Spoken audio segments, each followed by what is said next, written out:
예수님이 오심과 관련해서 있을 수 없는 가장 신비로운 일들은 이 두 여인의 임신의 이야기입니다. 첫째는 누가복음 1장에 나오는 제사장 사가랴와 그리고 그의 아내인 엘리사벳의 이야기이죠. 천사가 제사장인 사가랴에게 나타나서 그의 아내가 임신할 것이라고 소식을 전해줬을 때 사가랴는 이렇게 반응을 했습니다. 1장 18절 말씀에 사가랴가 천사에게 이르되 내가 이것을 어떻게 알리오? 내가 늙고 아내도 나이가 많으니이다. 자기가 보더라도 나이가 많아서 이거는 불가능한 일입니다. 이렇게 얘기하고 있는 거죠. 근데 누구 이야기와 좀 비슷하지 않습니까? 아브라함과 사라 이야기와 매우 비슷합니다. 아브라함과 사라가 나이가 많아서 우리가 어떻게 아이를 낳을 수가 있습니까? 경수가 끊어졌는데요. 이렇게 물었던 것처럼 사가랴와 엘리사벳도 나이가 많아서 아이를 낳을 수 없었지만 생명을 창조하신 하나님의 능력으로 이들이 아이를 낳게 되었습니다. 그러니 뭔가 큰일이 곧 일어나겠구나라고 하는 것들을 미루어 짐작할 수 있겠죠? 또 다른 임신한 여인은 바로 처녀인 마리아가 예수님을 잉태한 사건입니다.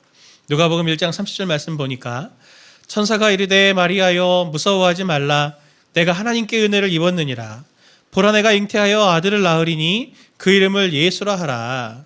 마리아가 천사에게 말하되 나는 남자를 알지 못하니 어찌 이 일이 있으리이까. 이것도 세상에서 일어날 수 없는, 있을 수 없는 일이죠. 남자를 알지 못하는 처녀가 어떻게 아이를 낳고 나이가 많아서 이제는 아이를 더 낳을 수 없는 여인이 어떻게 아이를 낳겠습니까?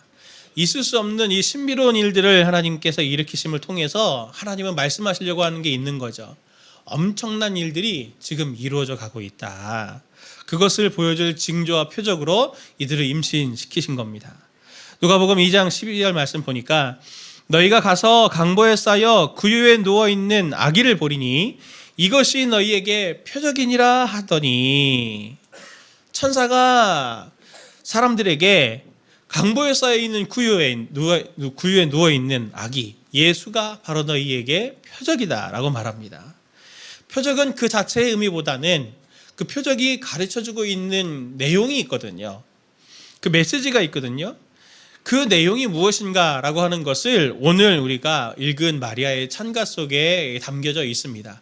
이 아이가 왜 태어났는지, 무슨 일을 할 것인지, 하나님께서 왜 이런 일을 일으키시는지를 선명하게 보여주는 내용이 오늘 마리아의 찬가 속에 담겨져 있습니다. 우리가 성탄절에 쉬는 날이고 또 기쁨을 나누면서 선물을 주고받고 하는 그런 날들로 저희들이 지나기 쉽지만 예수님의 나심이라는 이 표적을 통해서 하나님은 무엇을 우리에게 주시기를 원하시는가, 하나님의 마음은 무엇인가라고 하는 것도 우리가 잘 갈무리할 수 있어야 성탄을 진정하게 저희가 지키는 것이 아니겠습니까? 오늘 그것을 통해서 우리가 이 성탄을 진정한 성탄으로 잘 보내시는 저와 우리 성도님들 되시기를 바랍니다. 예수님의 나심 속에 담겨져 있는 그 의미 첫 번째는 무엇이냐면 하나님이 나를 돌보신다라는 것입니다. 마리아가 가장 먼저 노래하는 내용이 참 감격스럽거든요. 감격에 차서 마리아가 고백을 합니다.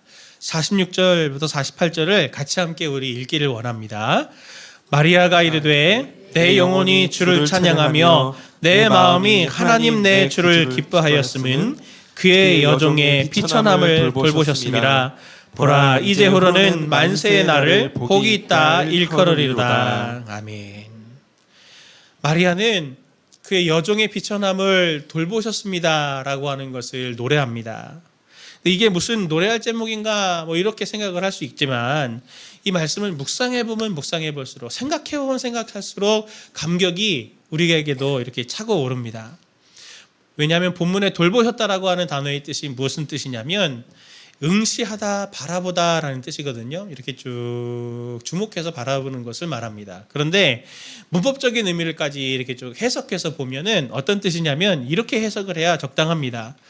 그의 여종의 비천함을 예전부터 바라보아 오셨던 것입니다. 이런 뜻입니다. 근데 마리아가 여기서 감격하고 고백하는 것을 감정을 담아가지고 좀 의역을 해보면 이런 뜻이 되는 거죠. 하나님께서 나의 비천함으로 인해서 나를 버리실 줄 알았는데 나를 잊지 않으셨군요. 나를 버리지 않으셨군요. 그걸 감격하고 있는 겁니다. 마리아는 아무도 자신에게 관심 가져주지 않는 정말 작은 한 사람에 불과한 인생이었던 거로 생각을 했지만 하나님께서는 예적부터 나를 기억해 주시고 바라봐 주시고 그리고 오늘까지 기억해 주실 뿐만 아니라 감당할 수 없는 메시아, 하나님의 아들이라고 하는 그분을 나를 통해서 이렇게 태어나게 하시려고 하셨구나라고 하는 것을 생각하면서 감격하고 있는 거죠. 나는 정말 아무것도 아닌 비천한 그냥 태어났다가 죽어도 아무도 기억하지 않을 그냥 한 인생인 줄 알았는데 하나님께서 나를 기억하셔서 이렇게 의미 있는 것으로 쓰시다니 너무 감격스럽습니다. 그걸 지금 고백하고 있는 겁니다. 성도님들이 가장 힘드신 때를 한번 생각해 보십시오. 언제가 제일 힘드셨습니까? 돈이 없을 때였나요? 아니면은 이별을 겪으셨을 때였나요? 아니면 건강을 잃으셨을 때인가요? 아니면 실패를 하셨을 때인가요? 제 경험도 그렇고 제가 우리 성도님들을 신방을 하면서도 제가 제일 어려운 때가 뭘까 생각을 해보면 가장 힘든 때는 홀로 되어 있을 때더라고요. 깊은 고독 속에 이렇게 빠져들어가 있을 때. 제가 이웃사랑 사역을 오래 하면서 참 어려운 분들을 다양한 어려운 분들을 케이스를 제가 봤죠. 경제적으로 어려운 분들, 건강 때문에 갑자기 하루아침에 사업이 망하신 분들 여러 경우들을 봤는데 이런 환경과 조건을 잃은 다음에 정말 심각한 치명적인 고통이 따라오는데 그게 바로 고독입니다. 고독, 홀로됨. 아무리 친구가 많고 또 가족들이 있고 자식들이 있어도 그런 것들을 잃고 나니까 철저하게 나는 홀로 됐구나. 그것들을 느낄 때 이분들이 이 죽음이 가까이 왔다라고 하는 그걸 느끼게 되더라고요. 실패와 상처가 너무 많으니까 그것이 이어지는 절망이 결국에 마음까지 죽어버려서 살아있지만 죽은 것과 다름없는 깊은 고독 속에 있는 현대인들이 우리 주변에는 너무나도 많이 있습니다. 제가 최근에 한 일간지의 기사 중에서 이 기사를 봤는데 현재 고립 은둔 청년, 혼자 살고 있는 고립되고 은둔된 청년이 54만 명이나 된다고 그래요. 전체 청년 인구의 5% 정도 된다고 합니다. 그걸 보고서도 사실 되게 충격이었거든요. 전체 청년의 5% 청년이 은둔 청년이라니. 근데 그 기사에서 그런 청년들을 12명을 심층 인터뷰를 했는데 기사 중에 이런 내용이 있습니다. 청년이 하는 말이에요. 하루 종일 내가 하는 말이 담배 주세요 한마디밖에 없구나. 그런 하루가 오늘만이 아니라 어제도 그제도 그랬구나. 이 말을 누가 했냐면 8년째 은둔 생활을 하고 있는 가명입니다. 정민호 씨 34세. 이분이 3년 전에 집 근처 편의점에서 담배 사면서 문득 이런 생각이 딱 들었다는 거예요. 어제도 그제도 나는 얘기한 게 담배 주세요. 이 말밖에 없구나. 작가지망생인데 6평 남짓 원룸의 한 켠에 수북이 쌓인 책 옆에서 이렇게 이야기를 했다고 해요. 오랫동안 말을 안 했더니 하고 싶은 말이 있어도 그 표현이 목에서 안 올라와요. 더 이상 사람과 대화를 할 수 없을 것 같은 공포를 느꼈어요. 다른 뉴스를 보니까 이 뉴스에서는 유품 정리 업체 대표가 이제 인터뷰를 하는 거예요. 유품 아시죠?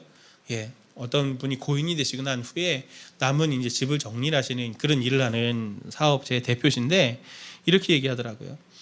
노인 세대는 사실상 일이 거의 안 들어와요. 20, 30대 청년층이 4, 그 다음에 40, 50대 중장년층이 4면 노인 세대는 그 정도 비율이 되는 것 같습니다. 하면서 주민등록증을 하나씩 보여주더라고요. 정리를 했던. 돌아가신 분들의 주민등록증인데 91년생, 여기는 좀 낫죠. 98년생, 99년생, 그리고 저희가 최근에 작업한 분이 2000년생. 사실 처음이었어요. 그러면서 한계치에 다다르면 이렇게 극단적인 선택을 하는 경우가 대부분 워낙 경쟁이 치열하다 보니까 그런 것 같아요. 하면서 이 대표가 인터뷰하는 걸 보았습니다. 삶이 힘들 때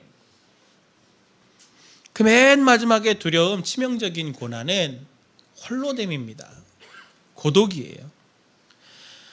나 하나 죽어도 아무 일도 생기지 않는 그 현실 자체가 너무나 또 외로워서 정말 더 깊은 고독 속에 빠져들어가는 이 시대의 청년들만의 문제겠습니까? 사실 제일 꿈이 커야 되는, 꿈과 비전으로 열정으로 타올라야 되는 청년들이 이렇다면 다른 세대는 오죽이나 더 하겠어요.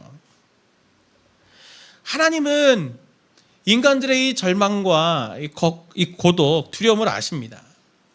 그래서 그 자신이 아기가 되어서 우리와 동일한 모습으로 우리와 함께 해주시려고 임마누엘로 우리 가운데 오신 거죠. 오늘도 그 임마누엘로 우리를 돌봐주시는 분이 바로 하나님이신 것을 우리 성도님들이 꼭 믿으시기를 바랍니다. 스타트업 기업 중에 스페이스 클라우드라고 하는 회사가 있습니다. 여기 대표가 정수연 대표라고 하는 청년이에요. 청년. 이 회사도 청년이 대표인데, 스페이스 클라우드라고 하는 회사가 뭐냐면 이제 플랫폼 회사입니다. 어떤 회사냐면 에어비앤비 아시죠? 에어비앤비 사이트 들어가면은 이렇게 1일이든 2일이든 일정 기간을 이렇게 집을 빌릴 수 있잖아요. 그것처럼 이 스페이스 클라우드는 뭘 빌려주냐면 사무 공간이나 이벤트 공간이나 이런 것들을 단기적으로 심지어는 1시간 단위로도 빌릴 수 있어요. 그것들을 이렇게 집주인들이 올려놓으면은 이제 그걸 신청해가지고 쓸 수 있고 하는 그런 이제 플랫폼 사업을 하는 게 이 정수연 대표인데, 이 정수연 대표가 크리스찬인데 마음을 담아서 집중적으로 하고 있는 사역이 뭐냐면 그게 공유 거실입니다. 공유 거실. 거실을 공유하는 거예요.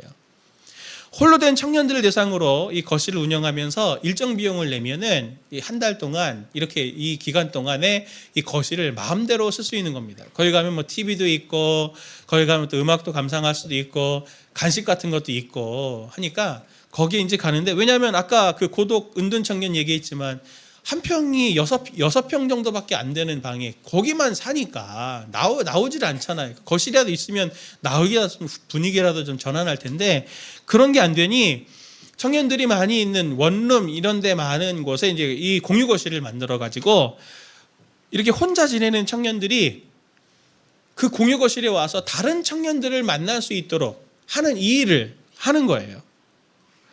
하나님의 마음으로 공간 활용을 통해서 홀로 된 청년과 청년들을 이렇게 연결해주는 사역을 하려고 하는 거예요. 자신이 무슨 일을 하냐? 거기 가서 하는 거는 없대요. 뭐 하냐면 간식 준비만 한대. 간식 준비. 그 간식도 거하게 막 준비하는 게 아니고 청년부에서 간식 준비하는 거 있잖아요. 그 정도로 딱 준비해 놓고 있으면 청년들이 오가면서 한두 마디씩 하면 거기서 상담도 해주고 안부도 물어주고 이렇게 얘기를 하면서 자기들끼리도 서로 이렇게 알아가기도 하고, 그러면서 또 어떤 때는 같이 사업도 구상도 하기도 하고 같이 협력하기도 하고 하면서 그렇게 이제 여기서 이 공간에서 이 시너지들이 일어나는 것들을 기대하는데, 정수연 대표가 이 홀로 지내는 청년들을 보면서 이들을 어떻게 도울까 하나님의 마음으로 기도하다가 그래서 지금 준비한 게 이 공유 거실인 거죠. 지금 시대를 한번 보면 너무 이거 참 웃긴 얘기잖아요. 사실은 현대인들이 사람을 만나기 위해서 돈을 내면서 사람을 만납니다. 간식 먹으려고 공유 거실에 오겠습니까? TV 보려고 공유 거실에 오겠어요? 거기 가면 사람이 있기 때문에, 청년이 있기 때문에 그래서 이 공유 거실을 쓰는 거예요. 사람들이 돈을 내면서 말이죠. 정수연 대표 한 사람을 통해서 하나님께서 청년을 위로하고 계시는 거죠. 이 시대의 청년을 위로하고 계십니다. 정수연 대표만이 그런가요? 이 성탄의 신비이자 또 정신인 하나님의 이 돌아보심, 하나님이 나를 돌보고 계셨습니다. 돌아보아 주셨습니다. 라고 하는 이것이 구현되는 것을 저는 최근에도 경험했어요. 언제입니까? 이번 청년주일에 우리 성도님들이 쓰신 편지를 통해서도 그래요. 이 편지를 받은 청년들이 제가 교역자 통해서 피드백을 받았을 때 분당 다음교회에 와가지고 우리 청년 공동체만 딱 활동을 해서 우리끼리만인 줄 알았는데 우리 어른들이 계시고 같이 우리가 한 가족 된 것 같아서, 이번 기회를 통해 한 가족 된 것 같아서 너무 감사했습니다 라고 하는 그런 얘기들을 여러 청년들이 해줬다는 얘기를 제가 들었습니다. 성도님들이 감사편지 쓴 게 주보에 실려 있습니다. 꼭 한번 읽어보세요. 지금 말고요. 지금 보시면 안 되고. 근데 그 편지 중에 한 글귀가 저한테 마음에 참 울림이 됐어요. 이렇게 써 있습니다. 먼저 보여주신 사랑에 힘입어 때로 두렵지만 새롭게 도전하며 또 꿈꾸며 오늘 하루를 살아가겠습니다. 오늘 하루를 살아가겠습니다라고 하는 이 말이 저한테 마음에 깊게 다가왔어요. 하루하루 사는 것이 얼마나 쉽지 않았으면 성도님들이 흘려주신 그 마음을 통해서 오늘 하루를 살겠습니다라고 하는 용기와 힘과 꿈을 갖겠냐 말입니다. 근데 생각해 보십시오. 이 전체적인 맥락에서 한번 보십시오. 이게 지금 얼마나 복음적인 상황입니까? 이게 얼마나 복음적인 상황이에요. 성도님들의 짧은 편지, 그 질문들을 받고 고민하면서 이 고민의 무게가 이게 상당히 깊구나, 그런 얘기도 제가 많이 들었거든요. 성도님들이 그 질문을 보면서 기도하면서 거기에 어떻게 글자를 쓸까라고 고민하는 그 마음속에 성령님께서 나를 지금 이렇게 주장하셔서 나로 고민하고 있구나 라고 해서 쓰신 분들이 계십니까? 있다면 성령 충만한 것으로, 더 성령 충만한 것으로 인정해 드리겠습니다. 그런데 그 마음을 주신 게 사실 성령님이 주신 거죠. 성도님들이 그렇게 글을 써서 청년들의 손에 들려져서 그것이 받았을 때 한 사람 개인의 마음으로가 아니라 하나님께서 공동체를 통해 우리에게 주시는 위로와 격려의 말씀이구나, 지혜구나, 이렇게 청년들이 그걸 받았거든요. 이게 하나님이 하시는 신비로운 일이죠. 너무나 자연스럽지만, 그러나 세상에서는 일어나지 않고 세상에서는 채울 수 없는 놀라운 이 일들이 일어나는, 이게 바로 신비로운 일이고 하나님이 하시는 일들입니다. 그 일이 우리 청년들에게만 일어나겠나요? 성도님들에게도 일어나지 않을까요? 성도님들은 혼자가 아니십니다. 성도님들은 절대 혼자가 아니에요. 오늘 말씀의 마리아처럼 하나님은 저와 성도님들을 옛적부터 바라보아 오셨던 하나님이십니다. 바라보아 오시면서 우리를 돌보아 주시고 기억해 주시는 하나님이십니다. 하나님은 우리에게 당신의 몸인 교회 공동체를 통해서, 그리고 또 심지어는 다락방들 식구들을 통해서, 그리고 함께 울고 함께 웃는 영적인 가족으로 하나님께서 우리를 그렇게 묶어주셔서 때마다 시마다 어떤 사람들을 통하여 우리를 격려해 주게 해주시고, 어떤 사람들을 통하여서 우리로 하여금 절망 속에 있을 때 새 용기를 얻게 해주시고, 내가 고민되고 있을 때 지혜와 명철을 갖출 수 있도록 해주셔서 오늘 우리를 돌봐 주시는 그 하나님의 은총을 성도님들이 한 분 한 분 예배 자리에서든지 다락방에서든지 어디서든지 그것을 경험하고 계셨잖아요. 이 고독의 시대에 하나님께서 성도님들을 돌보아 주셨기 때문에 우리들에게는 이만큼이라도 하나님께서 주시는 평강을 누리며 오늘 하루하루를 이겨내고 있지 않습니까? 하나님은 지금도 이 시대에 버려진 외로운 영혼들이 너무나 많은 걸 보고 가슴 아파하십니다. 우리가 하나님의 사랑을 그렇게 먼저 받은 자가 되었다면 우리가 어떻게 해야 되는 것이 마땅합니까? 그래서 사실 이번에 성탄 거리 찬양, 오늘 5시에 할 성탄 거리 찬양을 준비한 이유가 바로 이겁니다. 세상의 관계를 한번 생각해 보십시오. 자신의 이해관계 속에 도움이 되지 않으면 관계가 있더라도 더 이상 연락을 하지 않아요. 끊어버립니다. 그런 이 시대의 풍조 속에서 추운 날씨에 핫팩 나눠주며 길거리에 노래하는 이상한 사람들입니다. 세상 사람들이 볼 때 이 추운 날에 핫초코 집에서 먹지 왜 저기서 사거리에서 노래하며 핫팩을 나눠주나? 왜 나눠줍니까? 뭐가 있다고? 그 이상한 모습을 통해서 하나님이 우리를 표적 삼기를 원하시는 거죠. 그 얘기를 듣는 어떤 사람들에게, 그 핫팩을 받는 그 한 사람들에게 하나님이 당신을 돌아보고 계십니다. 하나님이 당신을 긍휼히 여기고 계십니다. 당신은 혼자 있지 않습니다라고 하는 그것이 핫팩 하나와 노래 하나를 통해서 이상한 모습으로 그들에게 전해주기를 원합니다. 찬양하니까, 성탄절이니까 교회 오세요, 이게 아니에요. 사랑하는 성도님들, 신청하지 않았어도 감동되시는 분은 5시에 오시면 됩니다. 오늘. 그래서 저는 지금 5시에 오시라고 하는 이걸 말씀드리고 싶은 게 아니에요. 우리가 하나님의 사랑을 먼저 받은 사람들이라면 성도님들이 이 성탄을 지나면서 꼭 한번 주변을 둘러보십시오. 버려진 분들은 없습니까? 주변에. 외로운 분들은 없습니까? 절망에 계신 분들은 없습니까? 그들에게 선물 주는 것이 중요한 것이 아니고 그들에게 필요한 것은 마음이 필요합니다. 성도님들이 그들을 생각하면서 하나님의 마음으로 짧은 문자도 좋고 이메일도 좋고 아니면 전화통화 하나도 좋고 작은 선물도 좋으니 외로울 것 같다라고 하는 성도님들을 기도하면서 하나님 앞에 구하시고 그분들에게 그렇게 마음들을 나눠줄 때 하나님이 당신을 돌보십니다. 당신은 혼자 있지 않습니다라고 말하는 그 말이 그 영혼을 살리는 하나님의 통로가 될 것을 성도님들 꼭 믿으시고 하나님의 사랑을 먼저 받은 자로 하나님의 사랑을 흘려줄 수 있는 성도님들 되시길 예수님의 이름으로 축원을 드립니다. 예수님의 나심 속에 담겨져 있는 의미 두 번째는 무엇이냐면 이제 하나님이 행동하신다 이것입니다. 마리아가 이어서 노래하는 것이 이것입니다. 49절 말씀 전반절을 보면 세 번역으로 보면 이렇게 말합니다. 힘센 분이 나에게 큰 일을 하셨기 때문입니다. 이렇게 얘기하면서 힘센 하나님이 어떤 큰 일을 하셨나라고 하는 것을 이어서 51절부터 53절까지 설명하는데 노래하는데 같이 51절부터 53절을 같이 보겠습니다.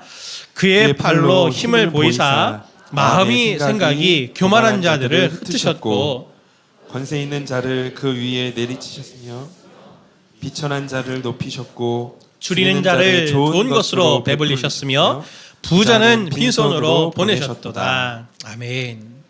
일명 낮다고 하는 사람들은 올려주시고 높다고 생각하는 사람들은 낮춰주시는 큰일을 행하신다 이렇게 얘기하고 있는데 세상은 힘의 논리로 돌아가는 거 아닙니까?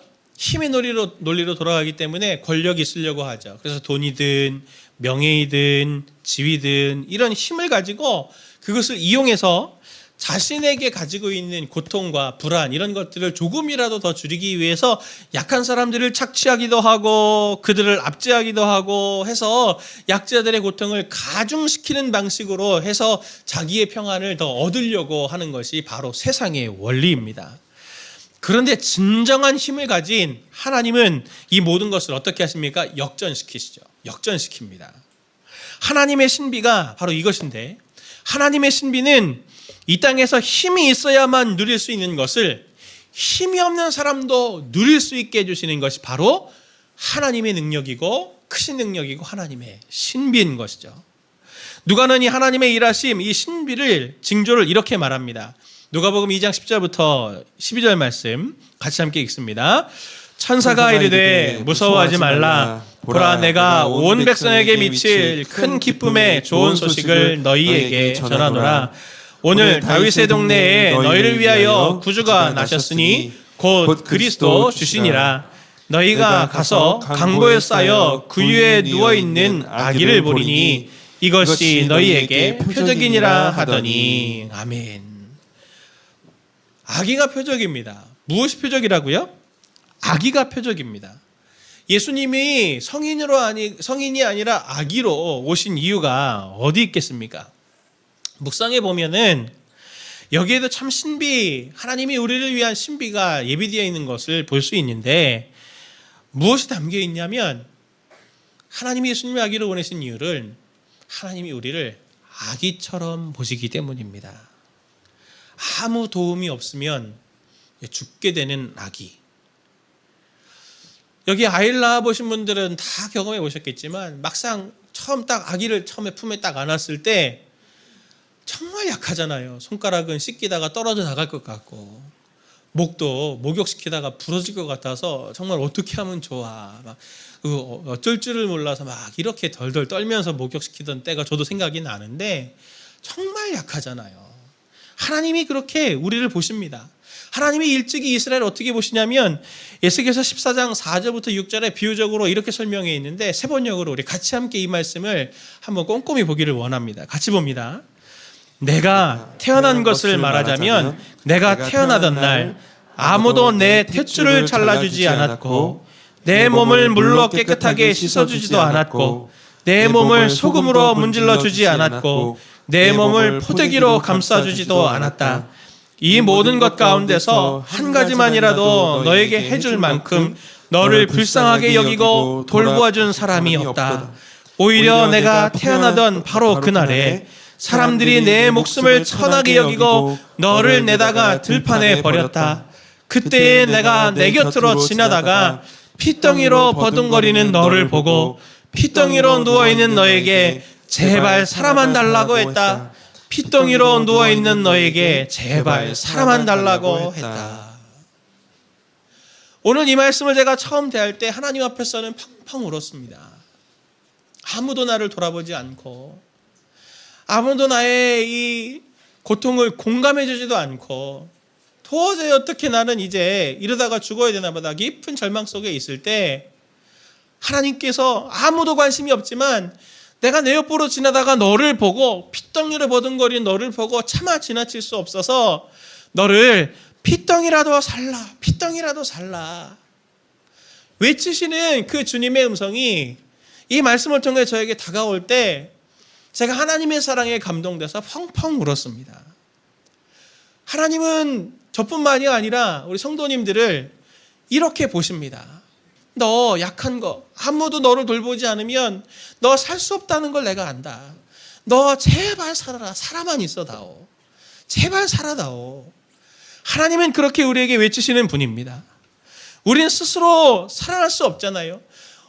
한 주간도 이리 치이고 저리 치이고 남편에게 치이고 아이들에게 치이고 여기저기 상황에서 치이는 그러한 우리의 삶 속에 있는 것을 아시고 이리저리 치이는 아기의 모습으로 주님께서 오셔서 약한 아기임에도 엄청나게 강한 세상의 왕인 헤롯의 서슬퍼런 칼날을 피할 수 있었다라고 하는 것을 우리에게 보여주게 해주셔서 너 약하지만 내가 엄청나게 강한 능력으로 너를 살게 할 거다.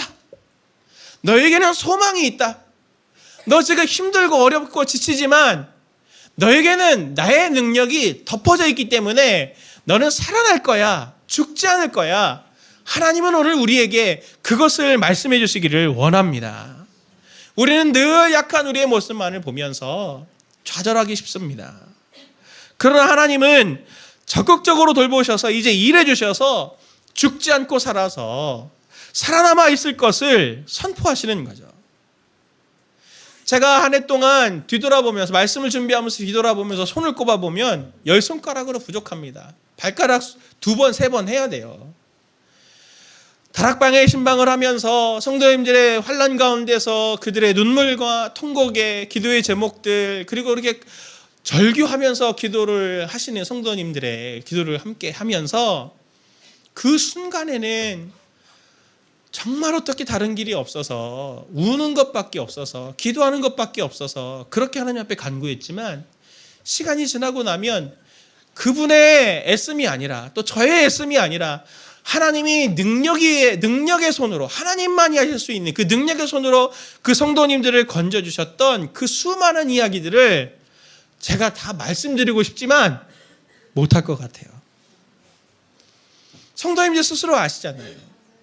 한 해를 뒤돌아보면 내 힘으로가 아니라 정말 하나님께서 나를 도우셨다. 이건 다른 사람이 나를 도울 수 없고 오직 하나님만이 하실 수 있다라고 하는 하나님을 대입해야만 답이 나오는 신비로운 일들을 성도님들이 한 해 동안 겪어오지 않으셨나요? 우리가 너무 일상이지만 어떻게 그런 일이 있을 수 있습니까? 하나님이 수동적이지 않으시기 때문이에요. 하나님은 굉장히 능동적이시고 적극적이신 분입니다. 하나님은 가만히 계시면서 네가 기도해야만 내가 움직일 거야 하시는 분도 아니고 너는 나를 섬겨야지 내가 어떻게 너를 섬기니 이렇게 말씀하시는 분도 아닙니다. 우리 하나님은 51절 말씀처럼 그의 팔로 힘을 보이시는 하나님입니다. 과거에는 그게 안 보였어요. 그래서 마리아가 하나님 저는 비천한 줄 알았는데 저는 버림받은 줄 알았는데 그것이 아니었군요 하면서 하나님 앞에 감동으로 노래하고 있는 거죠. 하나님은 우리 가운데서 그의 팔로 성도님들의 개인적인 삶의 한 분 한 분에게 그의 팔로 힘을 보이시는 일하고 계시는 하나님이십니다. 오늘 이 말씀을 통해서 하나님은 우리가 어떻게 반응하기를 원하실까요? 두 여인이 임신하는 이야기를 통해서 하나님은 우리가 어떻게 반응해야 될지를 우리에게 교훈해 주십니다. 사가랴가 천사에게 너가 내 아내가 아이를 낳게 될 거다라는 얘기를 들었을 때 사가랴가 이렇게 말하죠. 사가랴가 천사에게 이르되 내가 이것을 어떻게 할리요? 내가 늙고 아내도 나이가 많으니이다 하면서 사가랴는 의심했습니다. 마리아는 어땠습니까? 누가복음 1장 38절 말씀 보니까 마리아가 이르되 주의 여종이오니 말씀대로 내게 이루어지이다 하면서 하나님께 의탁했죠. 사가랴는 자신의 상황을 보면서 천사가 하는 말을 인정하거나 수납하지 않으려고 했지만 마리아는 천사가 하는 말을 그것을 가슴에 받고 수납하는 모습을 주의 말씀대로 내게 이루어지이다 라고 말하고 있습니다.